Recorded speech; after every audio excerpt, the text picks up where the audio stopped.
Sup, freaks? It's your boy Marty here to introduce this rip of TFTC. Thank you for joining us. Give this video a like, subscribe to the channel. If you catch us on podcast apps, make sure you subscribe there. Give us a rating, a review. Go to tftc.io as well. Become a member of the site. Join the conversation. Truth for the commoner, trying to get you the high signal content in a world gone mad. This rip was brought to you by our good friends at River. River's here to make it as easy as possible for you to buy Bitcoin and then take it into self-custody. Go to river.com/TFTC, set up an account today, and you'll get $5 of Bitcoin after you buy $100 worth of Bitcoin on River. You can dollar cost average into Bitcoin with no fees. If you're just buying one off, River has the best fees in the industry. They back all their Bitcoin reserves 1-to-1 in multi-sig cold storage. They highly recommend that you take self-custody. They just introduced limits. So if you want to set a limit order below or above the current Bitcoin price, River makes that extremely easy as well. They also have real customer support. You can pick up the phone and call them if you have any questions about your experience on River. So go to river.com/TFTC, set up an account today. Enjoy this rip. Bota and Luda, welcome to the show. Hello, everyone. Thank you so much for inviting us. Well, thank you for coming on. It's been nice getting to know you two over the last month or so. I guess, Luda, we met in Nashville at the Energy and Mining Summit, which was a really cool event. And it was really cool to have you there, considering what you guys are working on in the EU. And I guess the topic of today is regulators, both in the EU and now the US, exactly, really focusing on Bitcoin mining as something that needs to be taken care of. And you two are on the front lines in the EU to make sure that there isn't a proof of work ban throughout the European Union, which is on the table right now. So I guess we can just start with what is going on in the European Union. Why have they honed in on proof of work, and what could happen if nothing is done in the next few months? Yeah. Allow me maybe to start a bit also introducing myself, why we, together with Bota and other activists, are doing this work.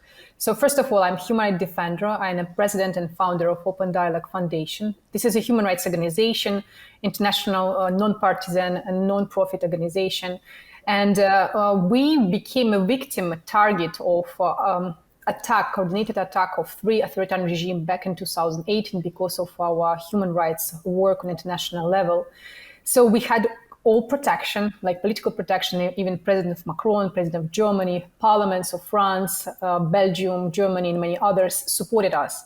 And with all of this protection, we were not able to be protected financially. So regimes were able to weaponize our banking data, basically depriving us the right to have financial services in the heart of Europe. And this is the reason why we discovered and used Bitcoin as a tool to resist against transnational repression when authoritarian regimes abuse Financial Action Task Force recommendations and they grab your all financial data to prosecute your donors and recipients of the funds. As a consequence, our volunteers and our human rights defenders in authoritarian states were tortured, disappeared, or were in prison for many years. So for us, Bitcoin is something death and life tool, saving life tool, while, for example, we don't have privileges like most of people living in democratic countries. And this is the reason why we educate regulators. This is the reason why we defend proof of work, which actually guarantee us as a human rights defenders, financially excluded people, the use of financial tool as a payment and as fundraising instrument. And this is the reason why also my colleague Bota and many other activists in our Building True Change coalition, we bring this topic, hearing all the time questions, why you use Bitcoin, why you use this instrument if it's associated with energy and actually security threats. It can harm environment. It's actually dangerous for our energy security. And I think Bota will mention actually what exactly we address right now. Yeah, thank you, Luda. I'm a human rights defender and a lawyer, and we've been working together with Lyudmyla for many, many years, for almost 15 years. And right now, it's one of the issues that we are working is, this is what we call Bitcoin advocacy. So we, as the end users of Bitcoin, we realize that it's absolutely necessary to defend Bitcoin and specifically proof of work in the European Union. Started with the European Union, but I'll go to the US after. So what Luda already mentioned when we were bombarded with these questions, how you use technology that is bad for the environment, that is energy wasting. And so we started looking where this information is coming from, what's happening at the EU level, and we realized that there are two kind of major attack on Bitcoin consensus mechanism on proof of work, right? First of all, this is perceived by the regulator, by the European Commission, by the European Securities and Market Authority, by the European Central Bank as energy wasting mechanism that is dangerous for the European energy security. And as well as there is an attack that it's extremely dangerous technology for the environment, that it has a very high carbon footprint, so it's bad for the environment. And when we say that this is something that the ban of Bitcoin, of proof of work is on the table in the European Union, everyone thinks that there will be some kind of bill, that there would be specific language that proof of work is banned since January 1, right? But no, it's not how it works. The way how it works is that right now, so-called ESMA is the European Securities and Market Authority, is developing sustainability indicators. So this sustainability indicators for all crypto assets activities, and specifically for Bitcoin consensus mechanism. And so they will be deciding, they will develop a standard at what crypto assets so-called like sustainable, so good for the environment, or not, at least not bad for the environment, and what kind of crypto assets are not good, not sustainable. And the problem is that if we look at the narrative that exists at every level of the European Union, we see that there is a very, very negative perception of the Bitcoin mining. And I would say there's a really discriminatory treatment and a bias that exists at the institutions, because this is something that they are not doing the research asking voters that this is how it's used, etc. No, they are like already specifically created this bias, and the information, the sources that they're using, they are something that raise a lot of concerns. This is something that is not, peer-reviewed literature, right? No, it's usually something that is some newspaper articles or reports that were specifically focused on negative externalities of Bitcoin. And of course, we worry about this very much. We know that the deadline is coming. It's the 1st of January 2021. Oh, 25, sorry, that European Parliament is expecting a proposal from the European Commission. And so they will want to know what kind of crypto asset activity is considered to be sustainable and what is not. And if something is not sustainable, you have to remember that means that it's basically that it's something that all the institutions, specifically European Central Bank, will create a disincentive to invest into that particular asset. And that's why it's very dangerous. And we see that the similar trends is happening in the US right now. And it's really in parallel because you probably know that is the EU Energy Information Administration already started collecting information from crypto miners about their energy use. Then they have specific deadline by which the information be collected. It's by the end of July 2024, and after that, the Energy Information Administration will start publishing its reports, right? But we already see that there is a certain bias even in the way how they are started questioning the industry about the energy use. So we can say that the developments is happening on both sides of the pond. Yeah, it feels like not the walls are caving in, but it feels like the pressure is certainly on. And as you two mentioned, there's a ton of bias, a ton of discrimination. It's really disheartening. As somebody, I've been involved in the mining industry for 6 years now here in the United States, and it's abundantly clear to me, utilities providers, energy producers, that Bitcoin is additive to their operations. Bitcoin, just driven by pure economics, is there, Bitcoin mining, to take advantage of wasted, stranded energy sources to make these energy systems more efficient, to the point where it's enabling producers and utilities companies to reinvest, to build up more reliable infrastructure. And it's particularly interesting that right now, Europe particularly, and even the US to a certain extent, have began using bias and discriminating against Bitcoin mining at a time when both our energy systems are relatively weak to where they were only a decade or two ago. I mean, specifically in Europe, Germany being the prime example of a country that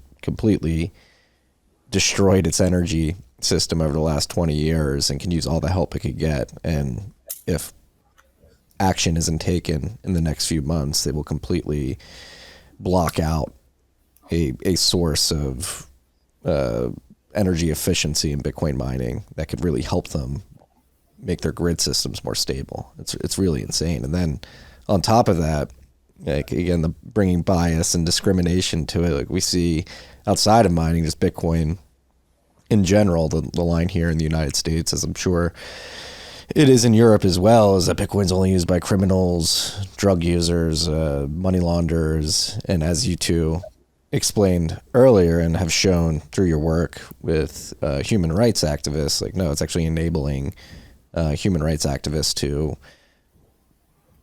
evade despotic governments. And in fact, like KYC, AML regulations that you want to thrust on everybody using a non-custodial wallet put them in danger, because the despotic governments use this information from KYC, AML policies to target dissidents. Yeah, exactly. And I would like to say that with the perspective of what's happening both in US and EU, if you compare these two countries, in US, you at least have voices and very active miners, Bitcoin miners and Bitcoin community who educates regulators.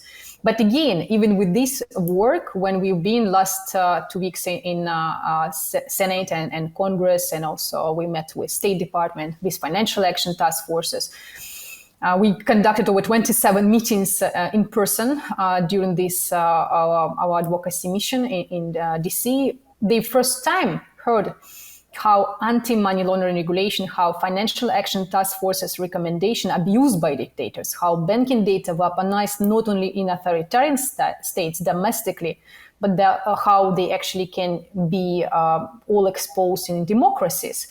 And we conducted the first roundtable for crypto assets, where we testified about this unfortunate experience as a consequences of this regulation from one side. But from other sides, we provided recommendations and tools we use to resist against these transnational repressions of authoritarian regimes, when basically AML's and CFT regulation is used as a transnational tool against opposition and everyone around us, and civil society and human rights activists, even abroad, not only domestically.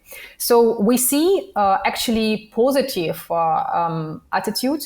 So, for example, we were asked, okay, guys, what you want? And we said we want to have neutral language towards to Bitcoin and proof of work and actually peer-to-peer transactions, privacy instruments like mixers, because we have no other tools. And we got response, okay, we need then to have this dialogue. So if you go to bring their miners, for example, who will testify along with you how it's operate, will you help us to understand it?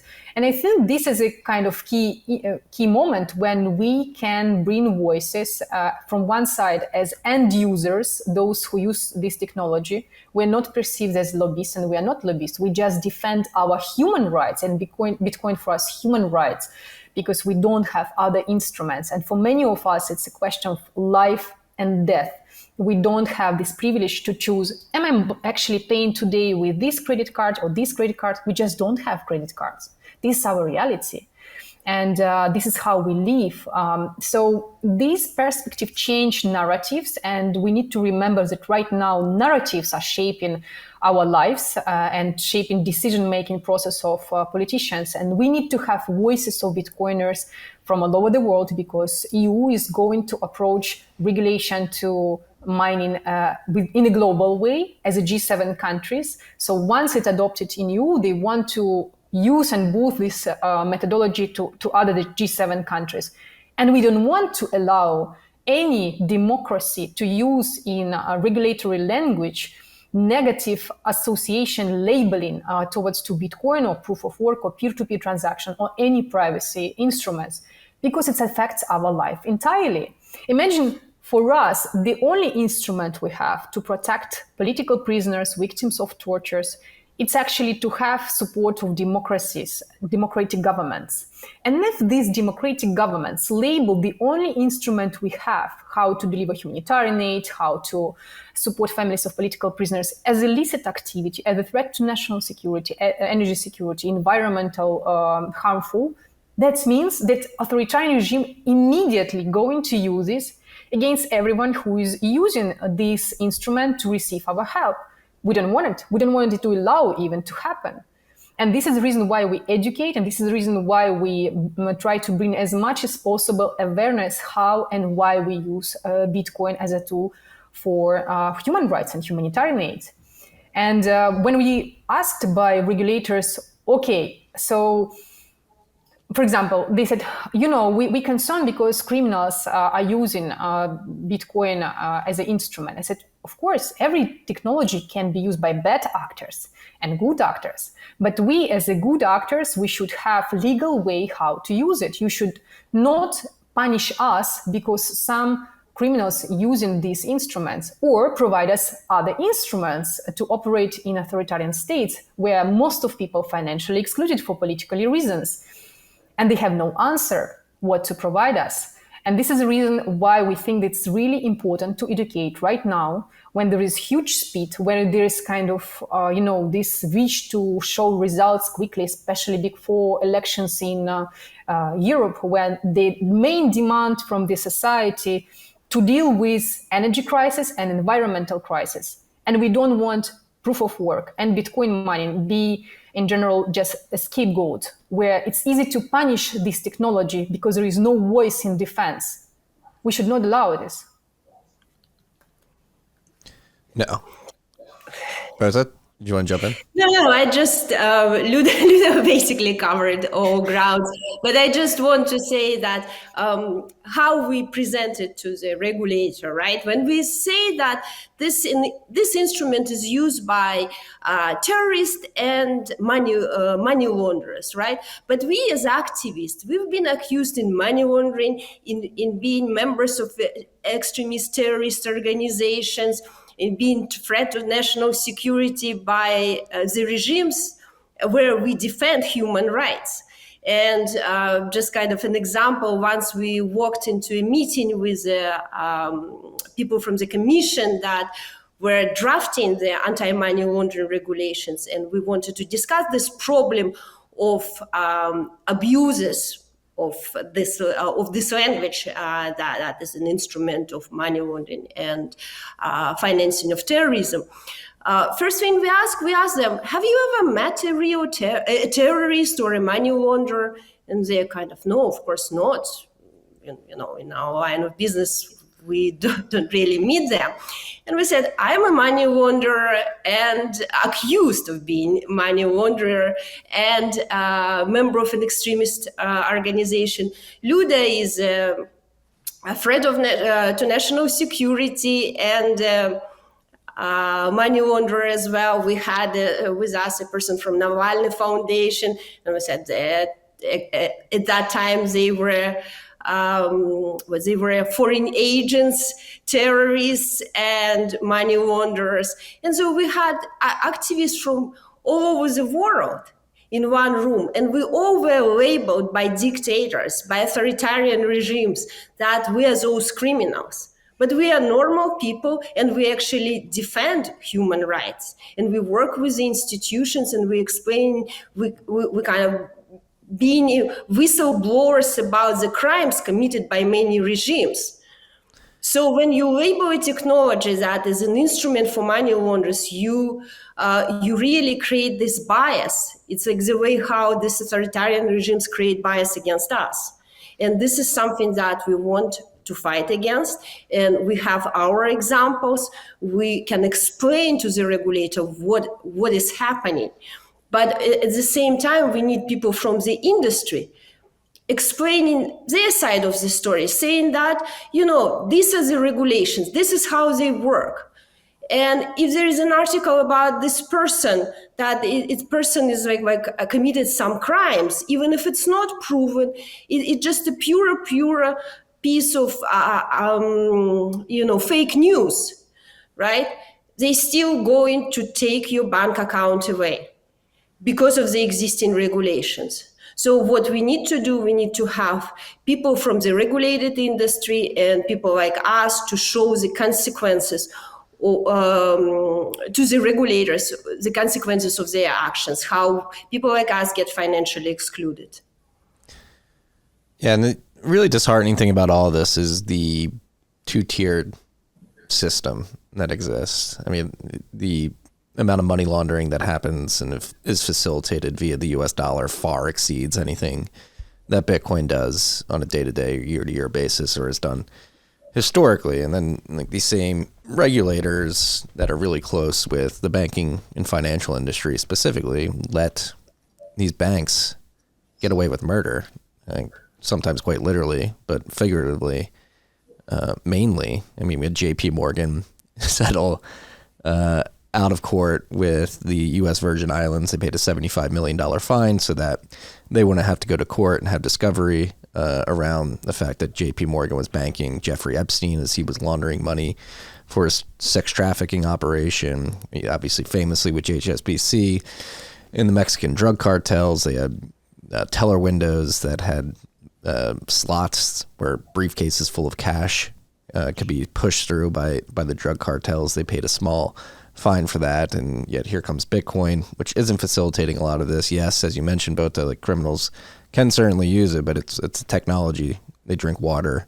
They use 2FA security as well. We don't throw these things and make them illegal because terrorists are using them. And it's what I toil with personally. Like, are these regulators just that lazy that they're willing to bring a sledgehammer and just smash anything that can be used by a criminal? Or are they more nefarious where they recognize the freedom that Bitcoin enables and they don't like that freedom because it doesn't allow them to exert control that they would otherwise like to have? And that's where I see the sort of crossroads that we're at right now, because we have Bitcoin here. It is one of the most freedom enabling technologies that humanity's ever come into contact with, and that really scares governments that like control. And it's convincing them that, hey, you're going to have to be comfortable giving up control because freedom is more important than you controlling everybody's everyday life and what they do with their money. I think we still have hope anyways, because, we have concrete results, right? For the last 2 years of our advocacy for Bitcoin, in order to protect it as a payment and fundraising instrument, we succeed to do so in EU. in European Union. So we have in upcoming anti-money laundering regulation actually recognition that crypto assets can be used as a fundraising instrument and actually payment instruments. We have also provisions to defend and protect financial data of both financial institutions and crypto asset services providers. And we also have a provision about abuse of anti-money laundering regulation mechanism, especially disinformation to financially exclude people. So specific categories, refugees, civil society organization, even mentioned in a regulation.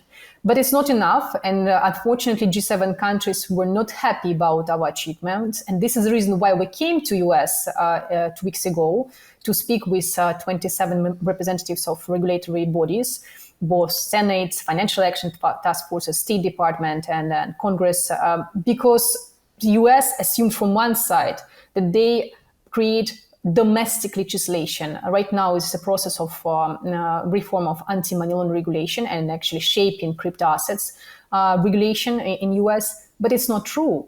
Whenever US decide to shape in regulatory way domestically, it's affect entire world. And when G7 countries, US, demand, for example, or like say that, okay, we have to look into peer-to-peer transactions, self-hosted wallets as something what is a threat to financial integrity, it's affect, of course, other democracies. And we afraid that our achievements here in EU will be questioned. So we need again to defend self-hosted wallets. We again need to defend mixers as a privacy tools and do this our work.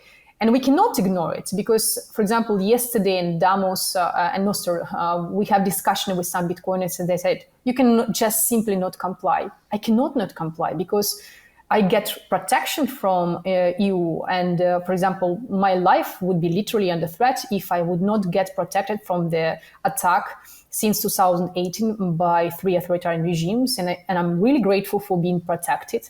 But from other side, I protect another people, political prisoners, and all of us, we need to have both support of democracies and we need to be able to use Bitcoin as a peer-to-peer transactions, as a decentralized mechanism built on proof of work mechanism.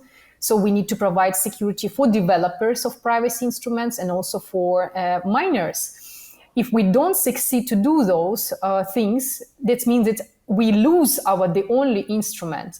And luckily, we have seen support from those regulators and legislators who are pro-human rights. Of course, you always have bad actors, like in every sphere. But how we succeed to have these changes, how we succeed to have on different international interparliamentary platforms provisions that reflect the use of Bitcoin and stablecoins for human rights and humanitarian purposes in the regulations for 57 member states, both North America, Europe, and Asia, actually thanks to these people. So there are people and legislators who listen in us, but the problem is we need to bring more voices. We need them to educate, make face-to-face meetings where they can ask direct questions. They will never risk it to ask even online or publicly, but they need to be able to get this information. It's an effort, but it's a safe effort because you cannot do this activity in authoritarian states. Remind yourself what's happened in Kazakhstan back in January 2022 when most of miners were just cut off of internet. You know why it happened? It actually was the days when authorities of Kazakhstan employed Russian troops and domestic troops to shoot peaceful protesters. They not only shoot freedoms, they shoot real people. They killed Bitcoin mining in Kazakhstan and they killed their citizens who were protesting for freedoms. So the same they do right now with peer-to-peer transactions. In Kazakhstan on the front of fighting against peer-to-peer transactions and everything around self-hosted wallets, everything actually around any kind of financial freedoms. It's the most of sophisticated actual regime able to lift sanctions from Russian banks in this country, in US. And this is all happening. And we ask questions to US regulators. Okay, you want to have effective mechanisms towards to Russia to circumvent sanctions. Then change travel rule, change assumption that you treat equally financial institutions of third countries, authoritarian states, and actually democracies. That you transfer intelligence, financial intelligence knowledge from democracy to authoritarian states, which is not used against actually criminals and organized groups or terrorists. Kazakhstan recognized Taliban as a legitimate government, but it's used against civil society in opposition. It takes 3 to 5 minutes to block bank account of opposition or civil society members who is fundraising for support of families of political prisoners. And this is our reality.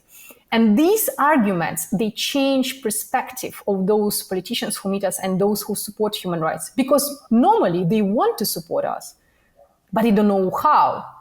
And they don't know what is the role of Bitcoin, because you would not read it in the media, where you will see that media will write about abuse of anti-money laundering and counter-terrorism regulation.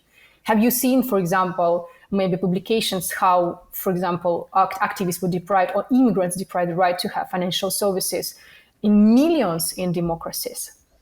There is no this kind of information. And this is the reason why it's so important to work further on those achievements which we have. And we have a lot of achievements right now. We just no capacity to go and continue this work. And this is the reason why we came to Bitcoin and said, let's guys do it together, because you're the same activists as us.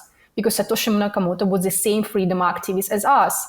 He created and gave us this tool, but it's nothing for granted. You have to defend it. It's a basic human rights, and human rights are dying if they are not defended. And we saw it many, many times. That's a very good point. Rights aren't granted. They're taken and defended. And as it stands today with Bitcoin, we have Bitcoin. We're using it in a peer-to-peer fashion. We're mining pretty efficiently in many areas, and we have to defend the right to do these things. And with that in mind, I know there is a pressing timeline here. So let's dive into like the particulars of what is in front of the European Parliament as it pertains to proof of work, how long we have to convince lawmakers in the EU not to do this, and what will happen if it does or does not pass. Yeah, we have to work on several fronts, right? This is not just the European Parliament, and in the European Parliament, we actually going to have elections in the summer of this year. So when the new European Parliament comes and starts working in September, we have to be already fully ready, and we have to work by then with all European institutions. It means that ESMA, it means the European Commission, it means with the European Central Bank. We have to work on those biases. We have to have the meetings. We really have to participate in the process of the developing these sustainability indicators that ESMA is doing. We have to demand to meet with them together with a Bitcoin mining community and with the experts on our side, and address this issue, address this bias, and really explain to them our position. And currently the all existing research, right now when you say something that Bitcoin mining is actually can be helpful for the adoption of the renewable. It actually facilitates adoption of the renewable. This is something that nobody knows about it in the EU.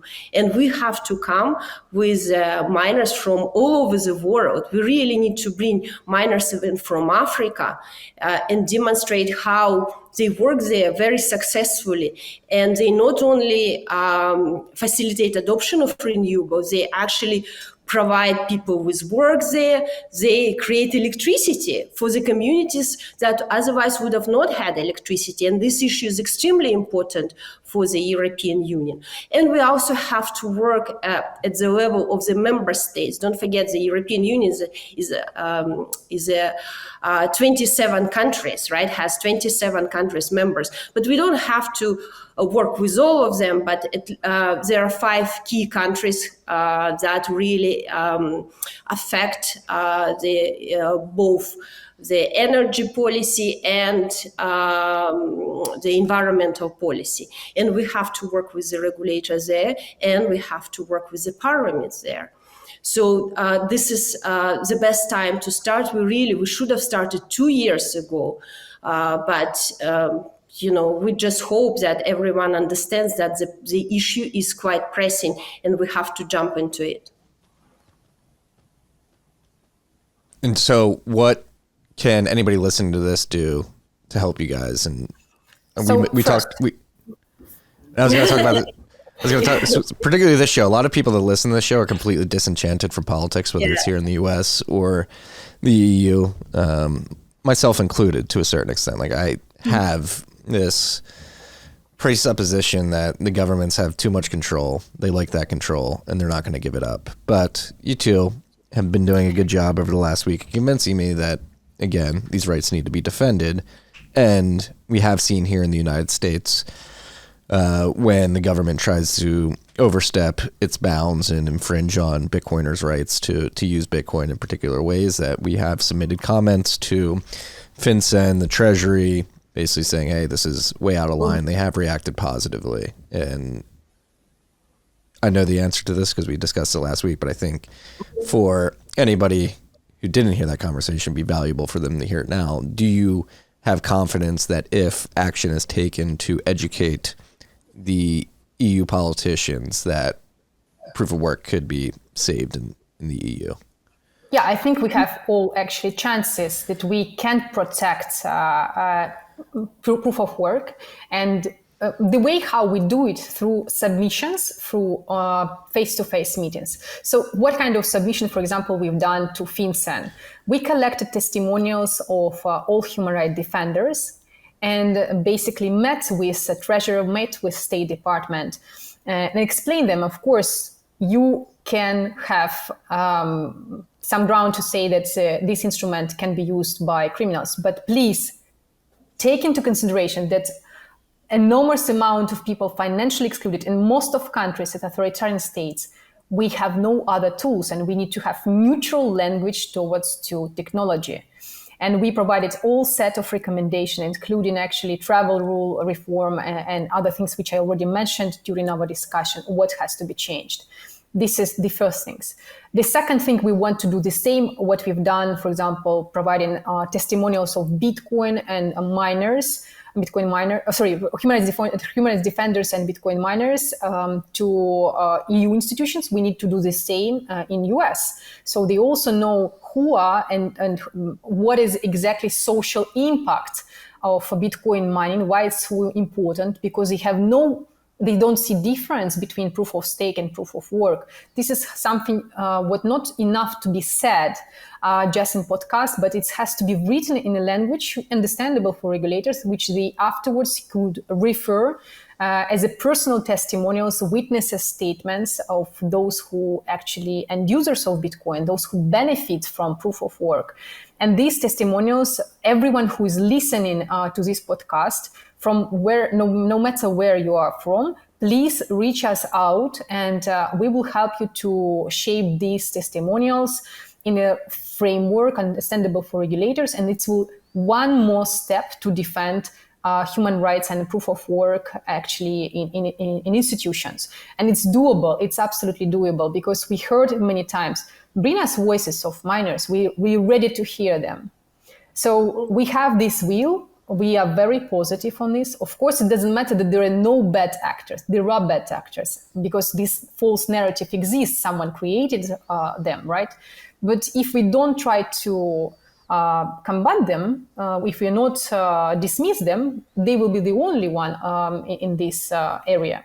And the third thing, we need to have capacity. We need, as a non-governmental organization, a non-profit organization, to have support, any kind of support, volunteers, financial support, whatever.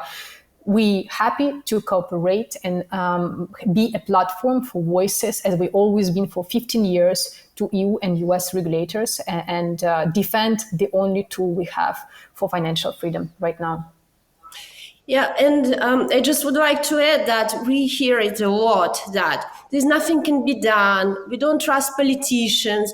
Politicians are crooked. Politics is dirty. And for us, it's very frustrating to hear that in the US and in the European Union, because we believe you have all the instruments.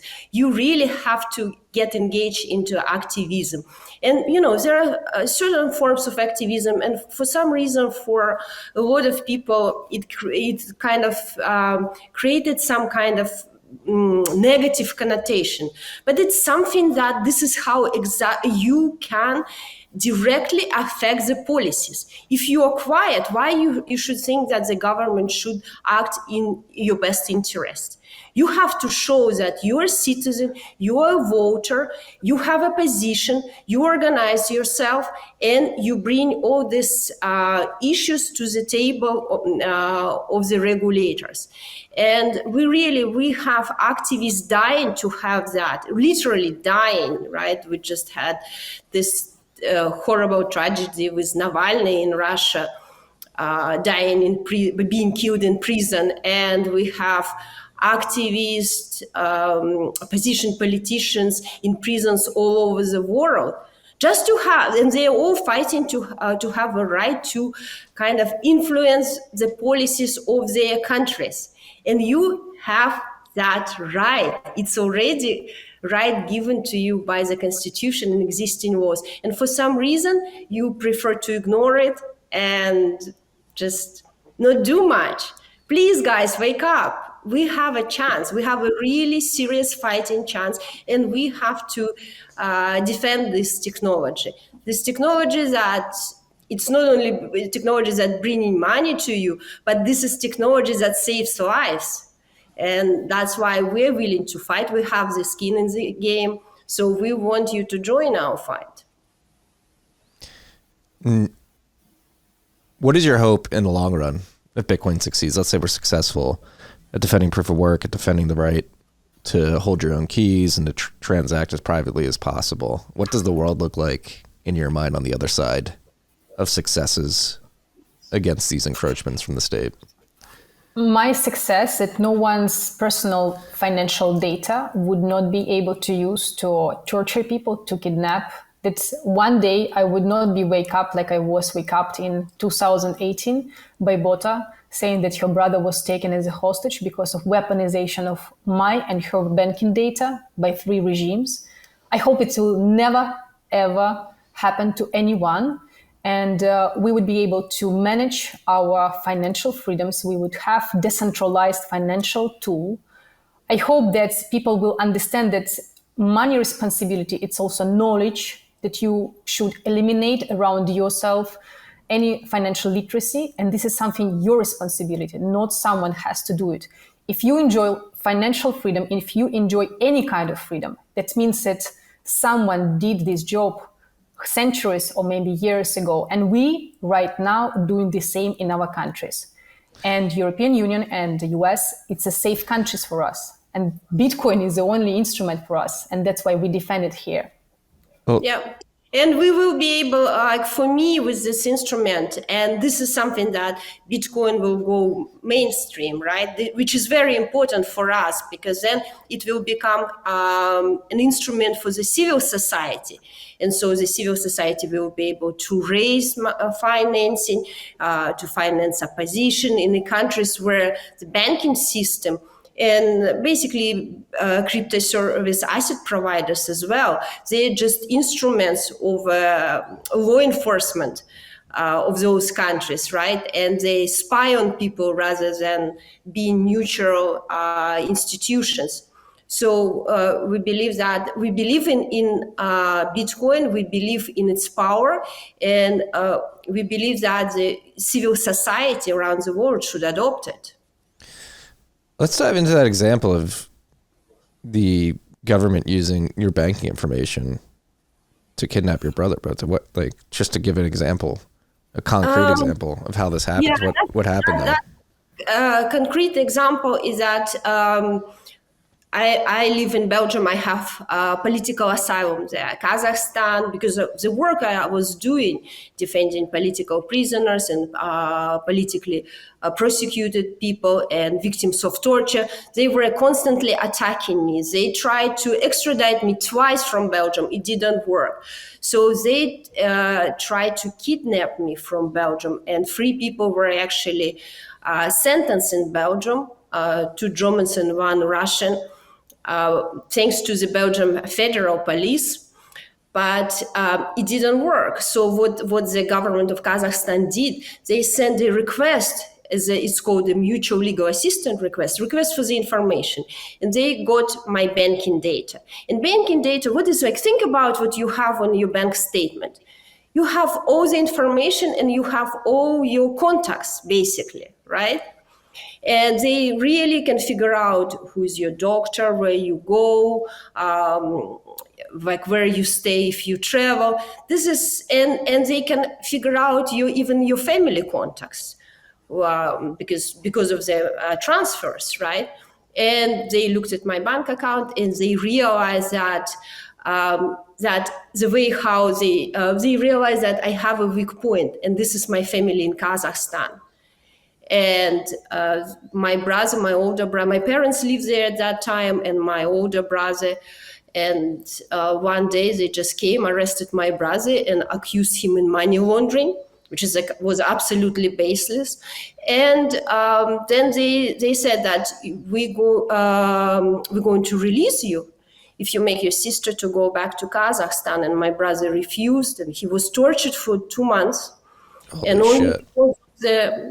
It's only because of interference of the Western politicians, of the members of the European Parliament, members of the Senate and Congress. In the end of the day, my brother was released and he managed to leave the country. But basically, that's how it works. That's how the abuse of anti-money laundering regulation is happening. And it's insane. I'm sorry you had to go through that, number one, but it's just insane to me. And this is probably why I don't like engaging in politics. It's because everything the government does, I'm a big free markets, anti-government. I think the government makes everything worse. They print money and throw it at things that don't make sense. They write these draconian laws. And as it pertains to KYC AML, like since 1971, I believe, when the Bank Secrecy Act here in the United States, which I think is the core of a lot of these problems that exist in the world of data collection for financial transactions, stems from that law. And everything since then has just gotten worse. And despite the fact that all the KYC, AML regulation, all the travel rule regulation in a hyper-digitalized world has only gotten more and more stringent, their ability to actually stop crime and money laundering has gotten worse and worse. I think something like 0.1% of global money laundering is prevented by KYC, AML regulations and compliance actually catching people that are laundering money. It's completely ineffective. And as you just explained, like collecting this data and holding it insecurely and holding it in a way where despotic authoritarian governments can request that information at a moment's notice, and you have to deliver it due to the information sharing that comes with complying with the travel rule. Like you just put a lot of people in harm's way, and there's this obsession with personal identifying information collection that the governments have that is completely counterproductive to the goals that they're claiming they want to achieve, which is reducing financial harm. And they're actually increasing physical harm by trying to reduce the financial crimes, which it's just like, all right, guys, this obviously isn't working. Like, you have to figure out a better way, become better police and investigators to stop actual crime. You don't throw the baby out with the bathwater and just do a wide swath, mass surveillance of everybody and put everybody at risk. Like, that's the point we're getting to. And despite the failure of these policies to actually stop the crimes they're claiming they want to stop, they keep doubling, tripling, quadrupling down to the point where they want a digital ID, which is just going to make things much worse. It's coming. It's coming. Digital ID is coming, CBDC is coming. And it's actually, you will be surprised how it's very much welcomed and embraced by authoritarian countries, which gives you a little bit information how it's going to be misused. And again, unless we say something, unless we resist, unless we limit the ability of the government to implement those policies, nothing will change. Sorry, Martin. No, this is life. It's you can hate the government as much as you want, but this is the existing evil, right? It's necessary evil. Yeah. And it's very easy to hate it when you enjoy certain security, right? You enjoy protection of your property rights. But in a lot of countries, people don't enjoy that. They don't have this privilege. So you're lucky and you have a lot of other privileges. You should use them to defend your rights. Yeah, exactly. You cannot do safely even this kind of discussion in authoritarian states. We just all will be killed, or will be put in prison, or will be tortured, or sentenced for many years. Our families will be taken as hostages. The difference between authoritarian states and democracies, no matter how we love them or not, or hate them, that we have tools and we can operate safely, like relatively safely. Of course, there is always certain, backfire. But anyways, I can conduct advocacy and have this open dialogue with regulators and legislators, can criticize them saying that, guys, your regulation is killing me. Please help me. Please actually introduce my recommendations. And they doing it while, for example, in authoritarian states, I would not even able to share posts on Facebook or like this kind of information. This is enough to basically eliminate me. And this is the reality. So it's about our choice, just to complain or just to take this power what you have because you are a citizen of EU, because you are a citizen of US, Canada, UK, and other democracies, and actually say, hi guys, you represent my interest and I'm not agree with you. Actually, I want to use Bitcoin as a legitimate instrument. You don't understand what is proof of work, what is peer-to-peer transactions, what is social good for it. Listen to me, and they will listen to you. And this is your power.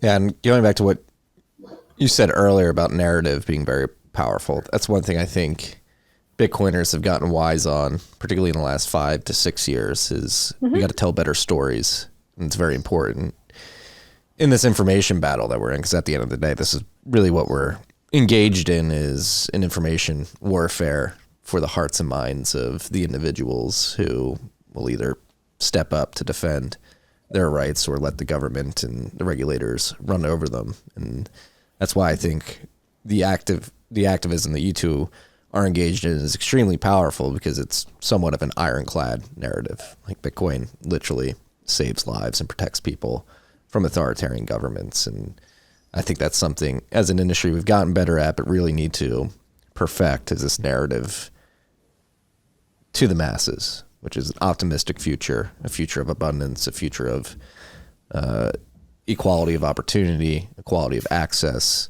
equality of being able to attain a monetary good that is not debased and will preserve your purchasing power over time. There's very good optimistic lines that we can run with that paint a very optimistic future with Bitcoin at the center of it, whether it's the open source network, the scarce money supply, or the integration of the mining industry with the energy sector, making it more robust so more people can have access to more reliable, cheaper energy at the end of the day. Exactly, yeah. And just one little thing I would like to add. It's please don't paint all the politicians with one black paint.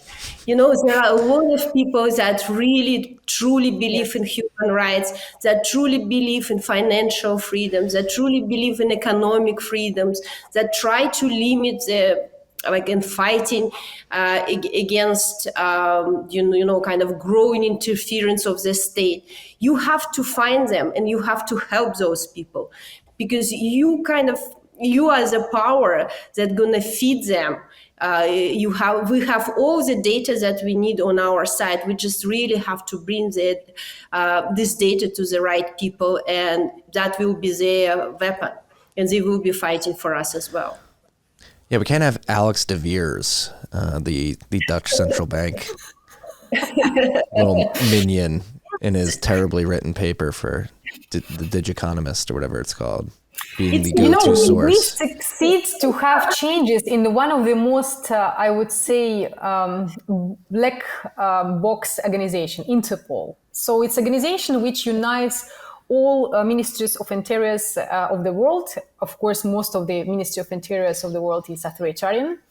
But nevertheless, we fight it for reform. And actually, again, I would say that abuses of this important police instrument was thanks to actually open doors from the anti-money laundering counterterrorism regulation. So this is the first stage how all politically motivated accusations happening on this basis, and then police institutions, banking data is easily given to hands of dictators. So we succeed to do reform of this institution. So we strongly believe that we can do changes also there.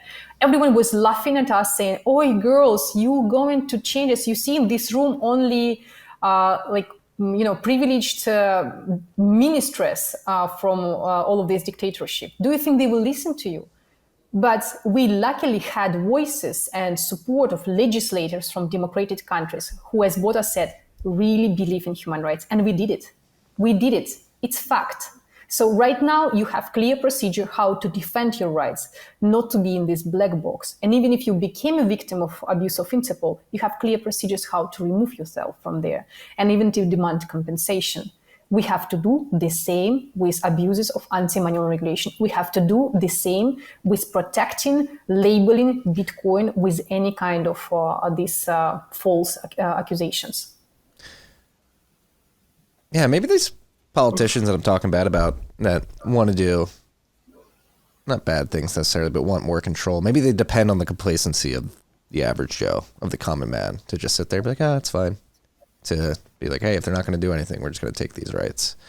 I think that's a big problem we have here in the West, specifically the United States, is the populace here has become a bit complacent, literally fat, a bit dumber, complacent, resting on our laurels, that we just sit, a lot of people just sit by and get pushed around, and they'll complain on social media, but really don't do anything at the end of the day. And that's one of the biggest killers of freedom, is apathy and complacency.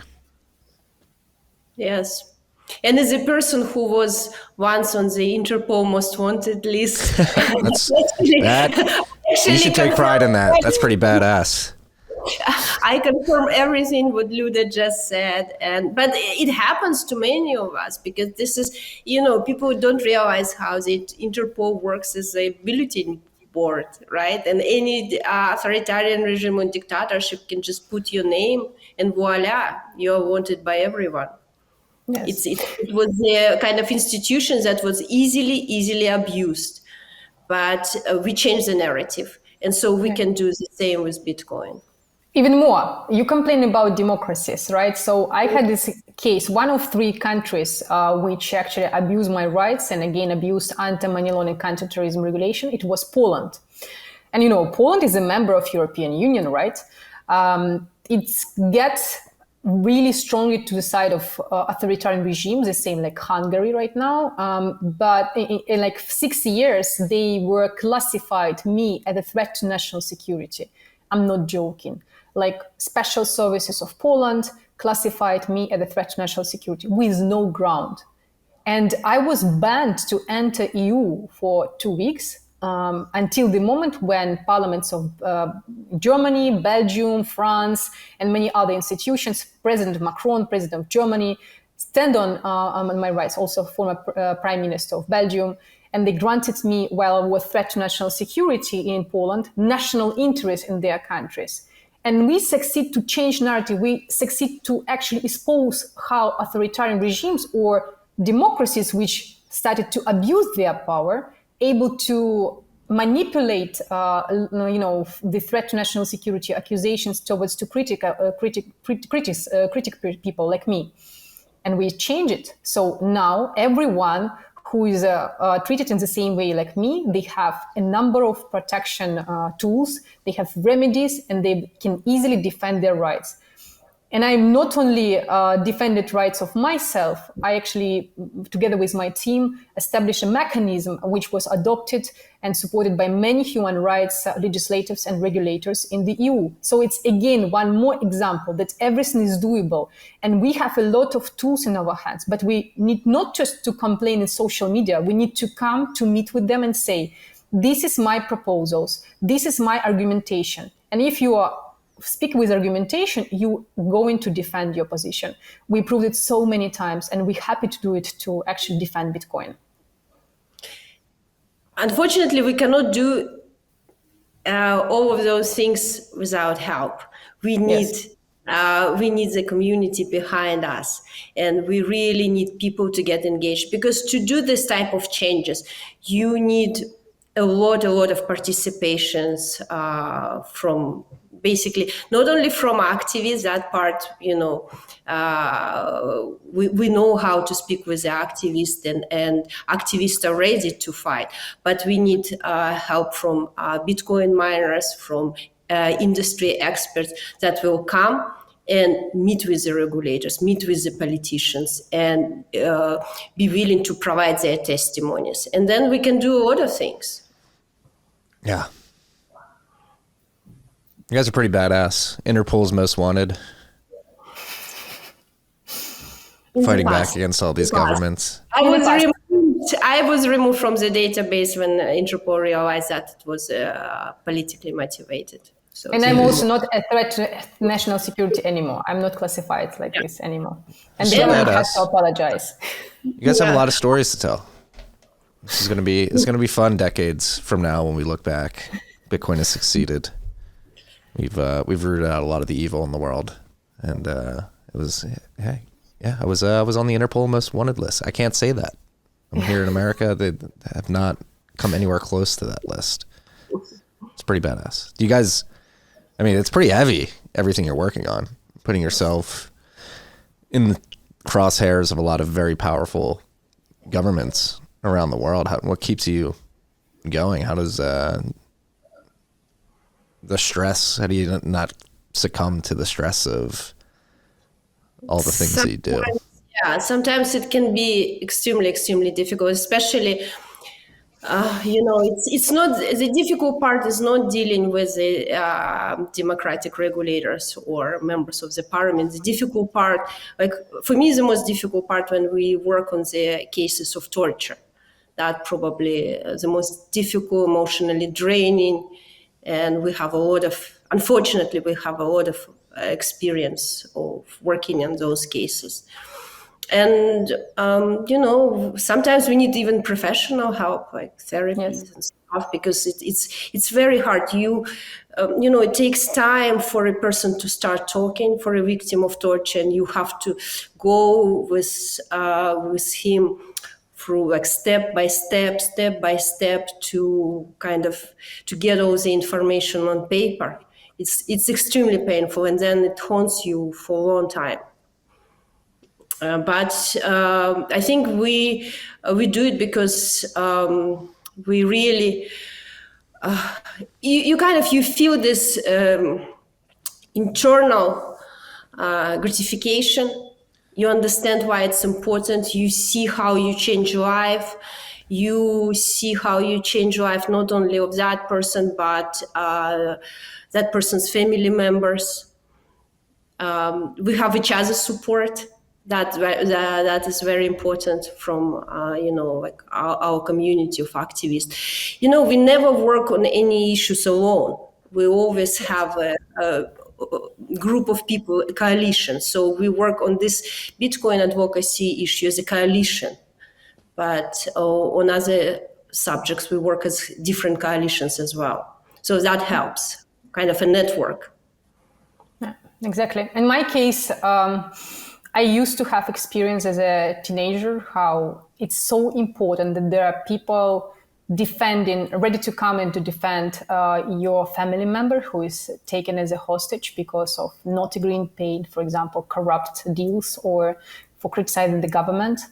And we just see this light in the tunnel and someone said, yeah, no worries. You can actually meet your brother in a hospital. He's back from being taken hostage. And I think the most difficult for all of these cases when our relative suffers.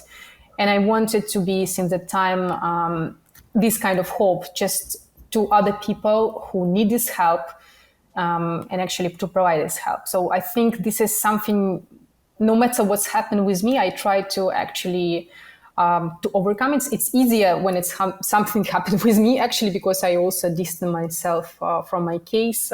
It's not easy. It's just like easier when your relatives taken as a hostage.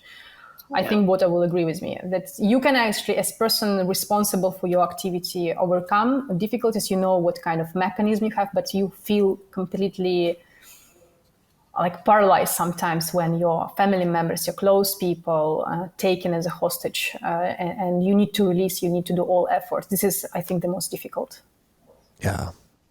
Again, I can't imagine that. I mean, being an American, not having to really put myself out there to that extent. I mean, yes, I have a podcast and a newsletter and website where we do talk bad about the government, their policies, and all of that. And I, luckily, despite whether or not I believe America is as free as it maybe should be, I do have the ability to do this without having to worry about any of that. So it is something that I and certainly many other Americans definitely take for granted, and it's really grounding to speak with you too and learn more about your experiences, because it is insane that people have to go through this on a daily basis all throughout the world. Yes, and most of the countries are authoritarian. So what you're doing, actually, I would not say that it's absolutely, it's important work, because you criticize, you see you have a right to criticize, and you exercising your right. Now do one step more. Actually try to extract from those who represent your interest, even if you don't like them, that they follow actually your recommendations, and you can do it. You have all instruments in your hands, and we're happy to actually assist and be this platform, say who is actually pro-human rights, because we work with them for over 15 years, and we're happy to do it both in US and EU, and I'm sure that we can do beautiful things together. I agree. We're going to win. We have to. We don't have other chance. We have to win. And with that in mind, is there anything we didn't touch on that we should touch on before we wrap up? Any information you think is pertinent that anybody listening to this has access to? Any calls to action? I mean, call to action, support us. And remember, guys, everyone who is developing more and more accessible freedom tools, financial freedom tools for such people like us, we love you. Really, we love you. And we want you to actually support us as much as possible. Bring your old technologies. We need to educate as much as possible people.